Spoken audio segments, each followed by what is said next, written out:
Hello and welcome to Bisplay Games! In this video, I want to look back at where the Nintendo Switch Online service started, where it is today, and where I hope the service is going in the future. So let's jump in. The Nintendo Switch launched on March 3rd, 2017, and it had a lot to prove after the Wii U failed commercially. One constant disappointment for me has always been Nintendo's online service.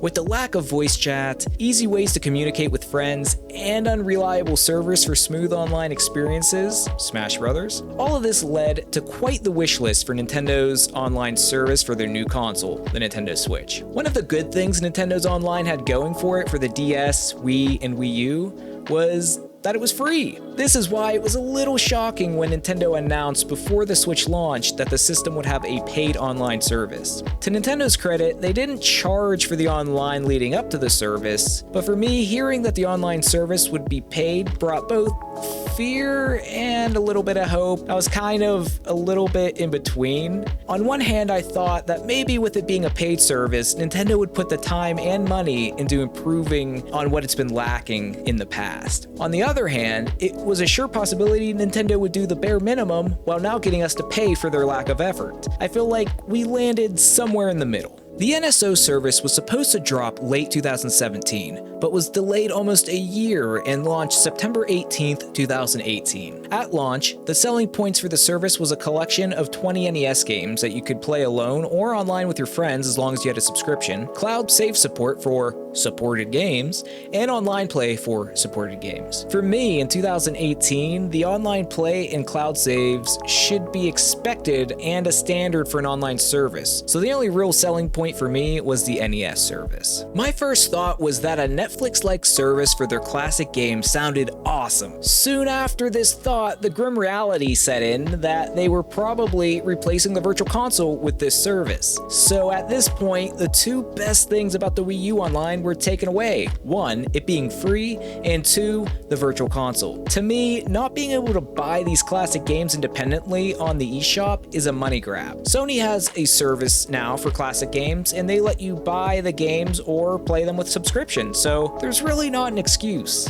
I get having the incentive to get people to subscribe, but if your base online experience was decent enough, you probably wouldn't need to hold the service over people's head as the only way to play these classic games. That aside, I think the idea of being able to play classic NES games with friends online was super appealing. For those of us who remember playing these older titles with friends, it probably isn't easy or super convenient to get together with friends now to play like we used to, like couch multiplayer. So this functionality, although awkward at times, really appealed to me. At the time of launch, I really didn't see an improvement with the Switch's base online experience. Yes, they added a smartphone app in July of 2017, but I don't think the app's functionality in the voice chat is as inspiring as they thought it would be. At this point, I tried to focus on the good, like the NES service. An exciting announcement about the service was the announcement of a double pack of wireless NES controllers you could buy as a My Nintendo member on the website. To me, the idea of using the original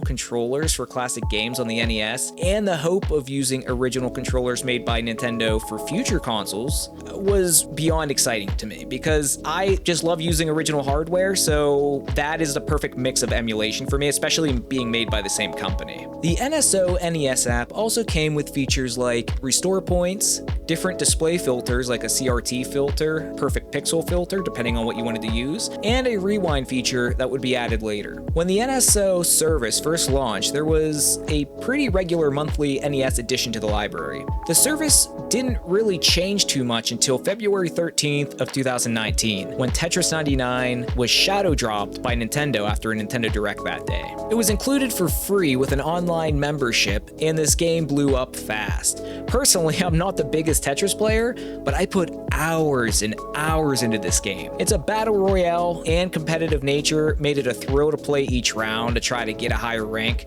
I unfortunately never got higher than 3, but I guess I'll take it. Time passed without many developments of this service, but the hope for a Super Nintendo app similar to the NES app was answered on September 4th, 2019, during a Nintendo Direct, and it was launched the next day, September 5th, 2019. The app dropped with 20 Super Nintendo games, including classics such as Super Mario World, Super Metroid, and A Link to the Past, along with the same functionality to play online with friends, which I think was a bigger deal with the Super Nintendo, due to it having more fleshed out multiplayer experiences. Just like the NES app, the Super Nintendo app was promised to have games added over time. A wireless Super Nintendo controller was also announced, similar to the NES controller, except unfortunately these controllers couldn't be attached to the system. I know, they missed an opportunity there. This app has the same functions as the NES app, like restore points, filters, and a rewind feature that was only added to the NES app months before. This app and the pattern forming of old home consoles and classic controllers being available to buy was exciting for sure and increased the value of the service. For the next year, we would see additions to both the NES and Super Nintendo console apps on the Switch.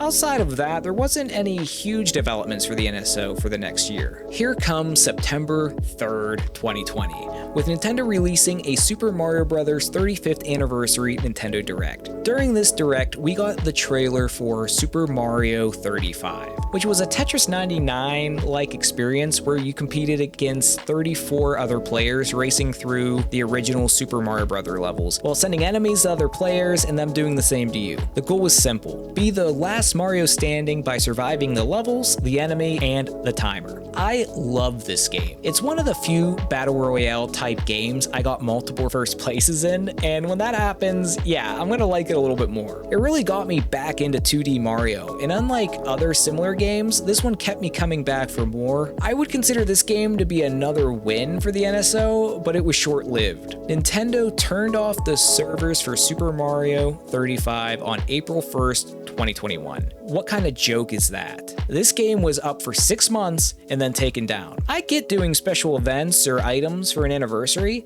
but to give something the players like and to take it away just didn't really make sense or sit well with me. Maybe Nintendo thought they were making up for it by adding Pac-Man 99 a few weeks later on April 17th, 2021, but I just don't enjoy it as much as Tetris 99 and Mario 35. I'm still holding on hope for a Super Mario 99 or 50 with Super Mario World levels, but that just seems like a dream at this point. Something widely discussed in the community up to this point was the question of how far Nintendo would take the additions to the $20 a year NSO service before they would add an additional tier.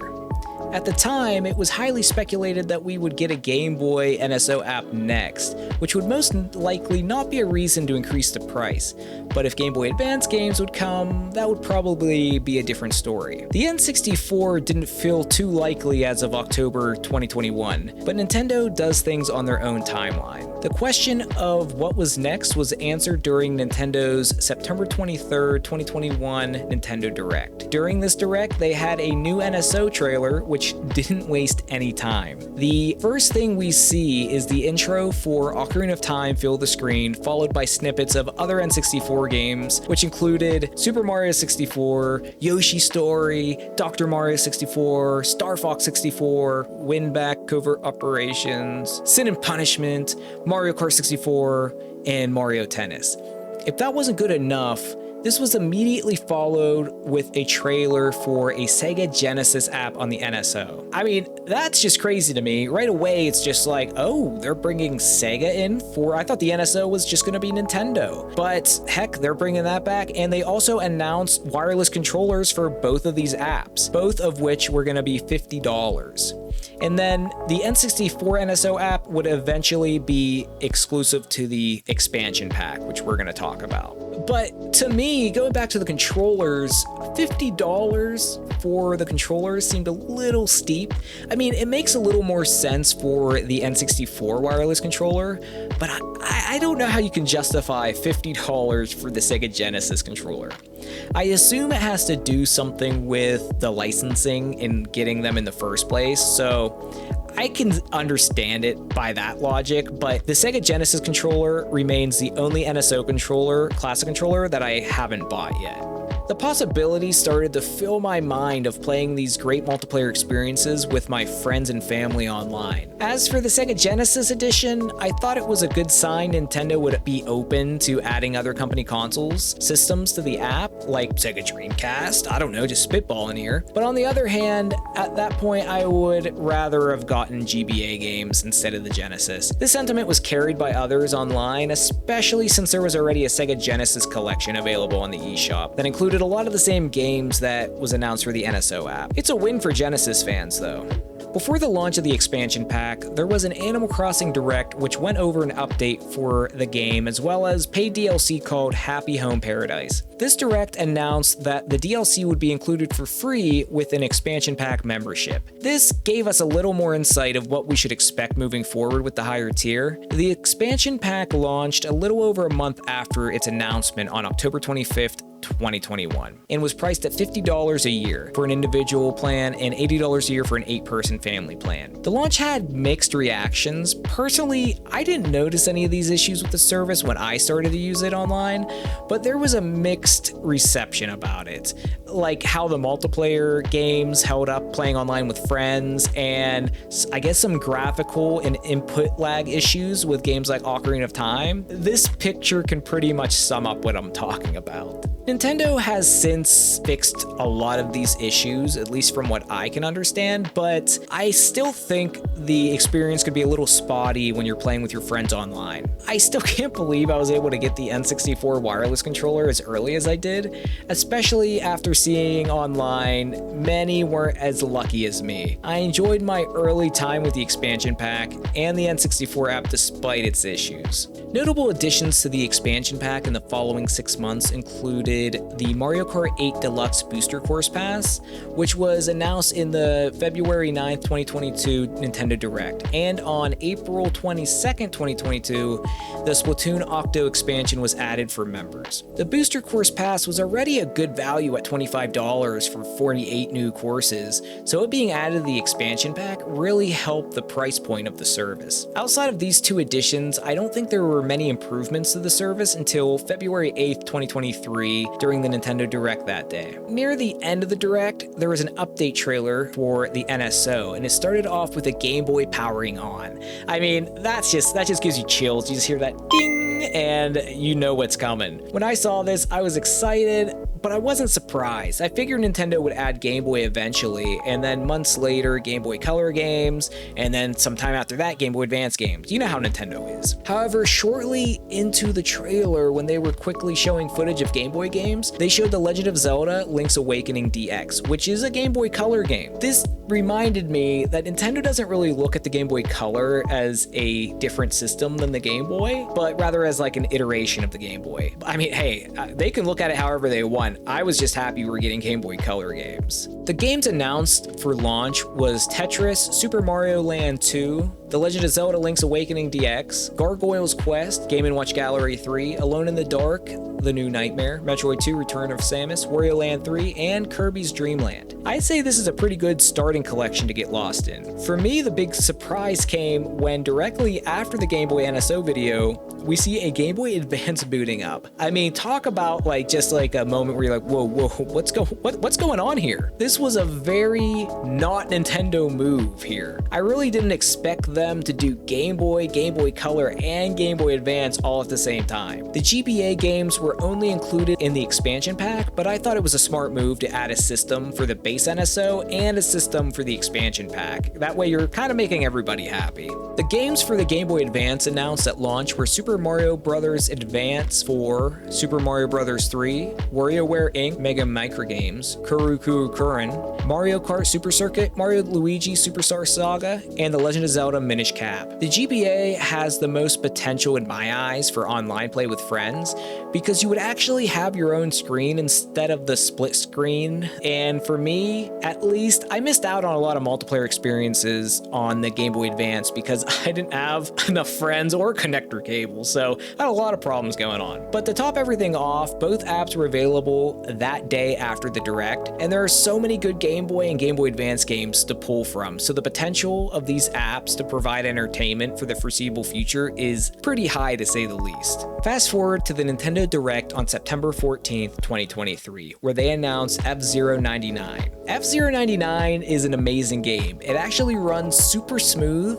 and I haven't had any issues online at all. I think this was a solid addition to the NSO. I feel like they missed with the Pac-Man one. I don't think that was nearly as fun as the other additions they've done, but I played it a good bit and I had a lot of fun with it. I don't think I ever got a first place, but the game takes a lot of skill and I feel like people are pretty serious about it. I've been meaning to go back to it, so I'll have to play that with you guys. And now it's currently October 2024 and there hasn't been any Nintendo Direct yet that's really adding anything else to the NSO, but it's going to be interesting to see where the NSO goes from here. On the Switch home screen, there's an NSO icon that you can select and access different classic console apps from it. You can look at your missions for platinum points, and you can buy icons with platinum points or change your icon there.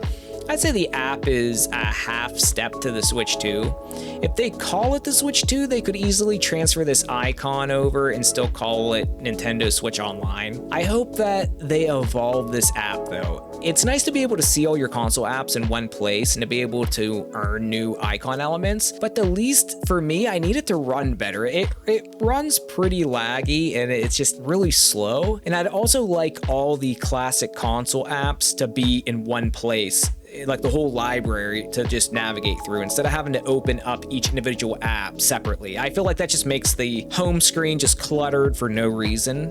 And I feel like the Switch 2 should be powerful enough to have everything in one place. I also think it would be cool if they added some different achievements for in-game events, like in Ocarina of Time on the NSO, like getting the Master Sword. Give you an achievement and give you 50 platinum points. I feel like that would be a great addition to like give incentive to play these different games. I also think that having some kind of messaging system for between friends would be an overdue feature. Unfortunately, my expectations for these kind of features from Nintendo are low, but we'll have to see. Some other unrealistic hopes I have for the NSO is that they improve the online experience, allow you to buy individual games off console apps, and add some kind of matchmaking for select NSO classic multiplayer games. And that they add interconnectivity between certain consoles, emulating the transfer packs and other accessories. So like Pokemon Stadium to, if they ever add Pokemon to the Game Boy on there. Now I'm going to go into my hopes for what consoles I hope they bring to the NSO next. For context, in my 2024 prediction video, I predicted that the Switch 2 would have 2 screens. If you want to know my other predictions, please go check that video out.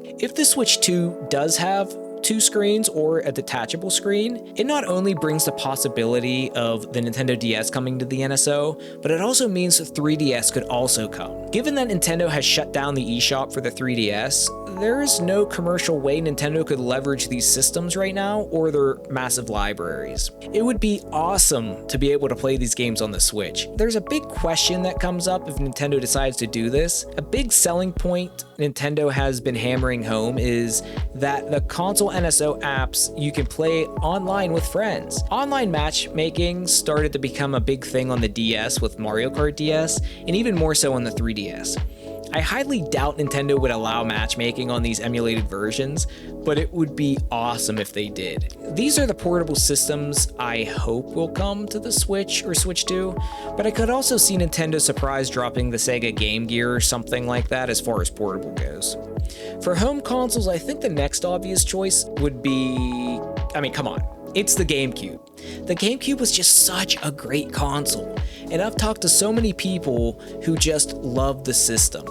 Having a wireless GameCube controller from Nintendo would be so fitting because the Wavebird was such an iconic wireless controller, and I honestly wouldn't care if they modeled the Bluetooth controller after the Wavebird. I'd be so excited about that. If they pull a similar move to when they dropped the N64 and Genesis, I could see Nintendo dropping the Dreamcast and the GameCube. I think this might be a little out there, but after they added the Genesis, it's definitely possible. I believe there can be a bright future for the NSO if Nintendo plays things right. I'm not sure if the service will change much before Nintendo's next system comes out, but I have a lot of hopes for when it does. Obviously, Nintendo needs to bring everything they added so far to the next system, and I hope when that time comes, Nintendo will hopefully just put all the systems on one app instead of clunky individual apps. And of course, more systems. The GameCube NSO app with a wireless Wavebird NSO controller is my biggest hope. It does worry me with all the GameCube remasters if this is going to happen or not, but I guess they released Link's Awakening on the Game Boy NSO app and then there was a remake of that, so I don't think we have to worry too much about that. I also hope Nintendo improves the quality of the online. It's better than I thought it would be, at least for playing classic games, but I still get a good bit of audio distortion and lag at times. If Nintendo keeps adding NSO consoles, games, included DLC, quality of life updates, among other things, I feel like the NSO has a decent future. If they keep building on what they've been doing instead of doing a reset every generation like they've done in the past, I think we're going to a good place. Let me know what your thoughts are with the NSO, what you feel, how you felt when it first came out, where you feel like it's at now, and where you hope it's going. And just let me know in the comments and we'll talk about it. But anyway guys, if you enjoyed the video, please consider liking and subscribing, and I'll see you in the next one. Bye!